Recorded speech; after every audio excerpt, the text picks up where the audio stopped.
என் தங்கமே, நான் இருக்கிறேன். வாழ்க்கையில் பொறுமையோடு இருப்பவனுக்கு அனைத்துமே தாமதமாகத்தான் கிடைக்கும். அது நிலைத்து நிற்கக்கூடியதாகவும் இருக்கும். மன நிறைவோடும் அது நிச்சயம் இருக்கும். அது அனைவருக்குமே ஒரு வியக்கத்தக்க நல்ல மாற்றமாக இருக்கும். உன்னுடைய அன்பு குழந்தைக்காக நான் என்னவெல்லாம் செய்து வந்திருக்கிறேன் என்று தெரியுமா? உன் வாழ்க்கையை மேலும் மேலும் உயர்த்துவதற்காக நான் நல்ல காலத்தை உருவாக்கி வைத்திருக்கிறேன். நான் உனக்கு இப்போது நல்ல காலம்தான் நடந்து கொண்டிருக்கிறது என்ற அருள்வாக்கை சொல்ல நான் வந்திருக்கிறேன். உன்னுடைய பாவ காலங்கள் எல்லாமே முடிந்துவிட்டது. புண்ணிய காலம் நடக்கப் போகிறது.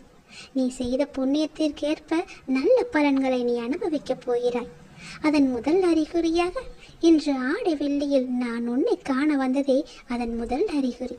இனி உன் வாழ்க்கை மிக சந்தோஷமாக இருக்கும்.